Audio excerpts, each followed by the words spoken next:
വേദസ്പർശത്തിലേക്ക് സ്വാഗതം. നമ്മുടെ ഈ ജീവിത രീതി കൊണ്ട് തന്നെ നമ്മളിന്ന് പല പ്രശ്നത്തിലുമാണ്.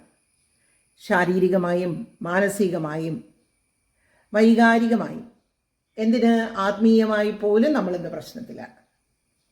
വളരെ പുരാതന കാലത്ത്, പ്രാചീനമായ കാലത്ത് പല രീതികളും അവർ അവലംബിച്ചിരുന്നു ഇത്തരം പ്രശ്നങ്ങളിൽ നിന്നൊക്കെ പുറത്തു വരാനായിട്ട്.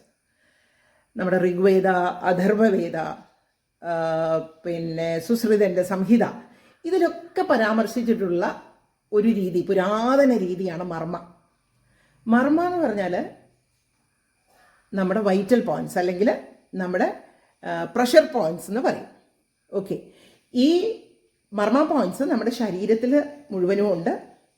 അതുകൂടാതെ നമ്മുടെ കാൽപാദത്തിനടിയിലും കൈപ്പത്തിയിലുമൊക്കെ ഉണ്ട് കേട്ടോ മർമ്മ പോയിൻറ്റ്സ്. എല്ലാ ഓർഗൻസിൻ്റെയും മർമ്മ പോയിൻറ്റ്സ് ഈ രണ്ട് ഭാഗത്തും ഉണ്ട്. ഇപ്പം ഞാനിവിടെ പരാമർശിക്കുന്നത് പാദമർമ്മയെക്കുറിച്ചാണ്. നമ്മുടെ കാലിൻ്റെ പാദത്തിൻ്റെ അടിയിലുള്ള ആ മർമ്മ പോയിൻറ്റ്സ്, ആ വൈറ്റൽ പോയിൻറ്റ്സിനെ ആക്ടിവേറ്റ് ചെയ്യുന്ന പല രീതിയുണ്ട്. അതിന് പല രീതിയിൽ ആക്ടിവേറ്റ് ചെയ്യുമ്പോൾ നമ്മുടെ ശരീരത്തിലുള്ള ഓർഗൻസിനെ അത് ഊർജപ്പെടുത്തുന്നു. നമ്മൾക്ക് മേൽ പറഞ്ഞ പ്രശ്നങ്ങളിൽ നിന്ന് പുറത്തു വരാനായി സഹായകരമാകുന്നു.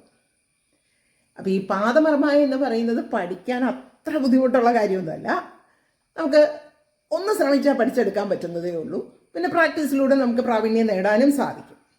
നിങ്ങൾക്ക് പഠിക്കാൻ ആഗ്രഹമുണ്ടോ എങ്കിൽ ഈ സ്ക്രീനിൽ കാണുന്ന നമ്പറിൽ ഒന്ന് വാട്സപ്പ് ചെയ്തോളൂ. Thank you.